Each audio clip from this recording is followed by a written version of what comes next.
As I started to work on the 3rd foot down, it's just all caliche. I don't know if you can see, you know, the ground up here is kind of a red brown, and then it's almost white. And this stuff is like concrete. And I don't think I'm going to waste my time for 2 reasons. Digging through it would be really difficult, and it might be kind of waterproof because it's clay. It might be easier to sill. So where the water comes in, I put a pipe down and filled it in so that we've actually got at least 3 feet, including the brim or the berm. It's quite a bit above the knee if I stood at the bottom. And then I've got the pipe here, and I'll probably end up just running pipe the rest of the way up, because there is a pipe under the driveway and I could just connect it. And then that way, anytime that tank overflows, you know, say the rain harvesting is full, it overflows, it'll just go into the pond. Right here, I'm going to dig out 100 to 200 square feet, and I'll probably go down, you know, almost 3 feet till I hit caliche, and then I'll do sandbags to build the walls, put a door in and a roof, and that's where I can store all my roots and vegetables and whatnot that I harvest this season. So in a situation like this, where the tank overflows, I'll make sure to dig it out a little bit, and it'll be able to drain right into the drain here.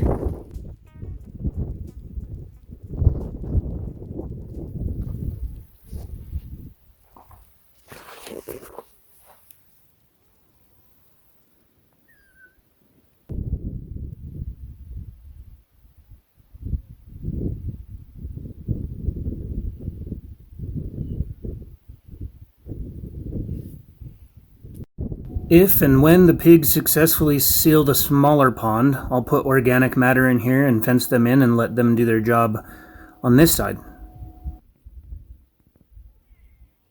Was making some progress on the root cellar here. My shovel broke.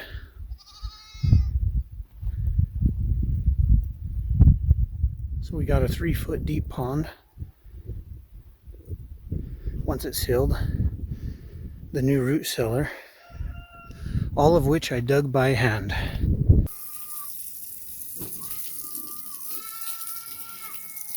Anyway, I dug the geothermal with this $4 shovel.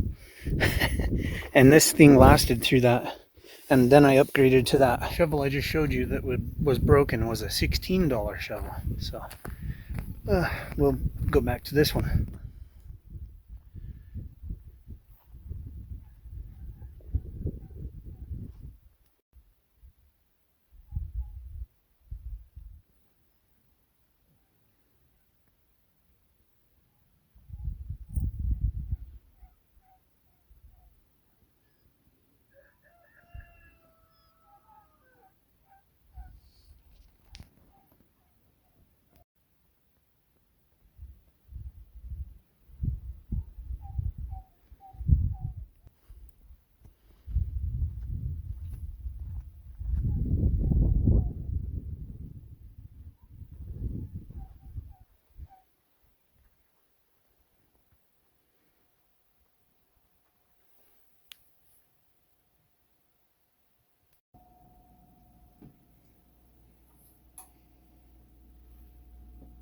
I was thinking if I could just fit all of this into that root cellar, that'd be pretty nice to open up some more room in the shop. I went ahead and installed my 48 volt to 12 volt converter, and I was so pleasantly surprised with how tiny this thing is.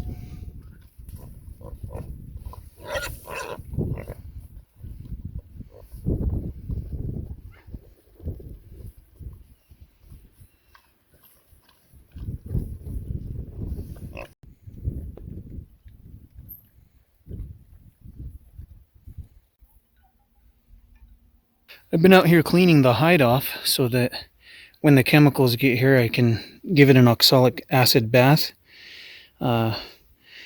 Takes a little while, but you know, there's some extra tissue on here I need to clean off.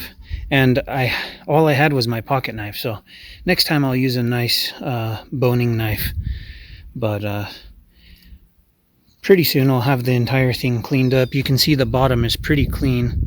I think I'll probably use a wire brush on it too, but once we get all this off, then we can continue the process.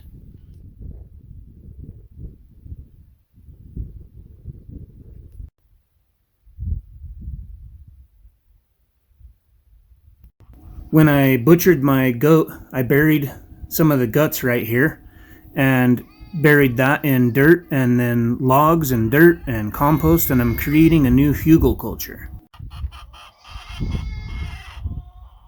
Living in the middle of nowhere, I've had to create a few products so I can sustain myself financially. In addition to 3 books, I also have created some unique tea blends: red tea, blue tea, green tea, and a really good chunky yellow sweet corn flour.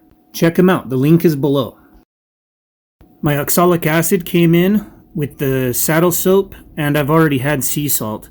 A lot of people have voiced that I should try brain tanning, which will probably happen in the future, and a few people voiced almost concern about the oxalic acid, but oxalic acid is actually organic, and well, they originally found it in flowers.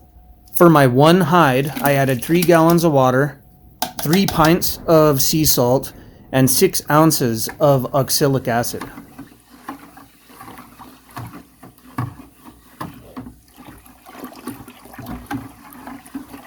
I'll soak the hide in this acidic solution for 4 days, and then I'll wash it in laundry powder, which has sodium bicarbonate that will neutralize the acid, as well as clean up the hide, and then I can let it dry for a while before we move on. After it dries for a few days, I can add saddle soap to the leather, which will make it easier to absorb the oil that I'll brush on, and I can comb out the hide, and it should be pretty well ready to go. You might recall the tree that's been between the chicken coop and the compost, and I'm just cutting that down and using those limbs as part of my new hugelkulturs that'll go behind each composting bin.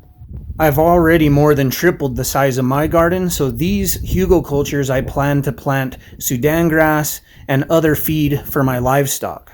I need to get barbed wire and a tamper, and I've got bags on the way for the cellar, and we'll just keep working on sealing the ponds with the pigs for now. Appreciate you guys tuning in. We'll catch you on the next video.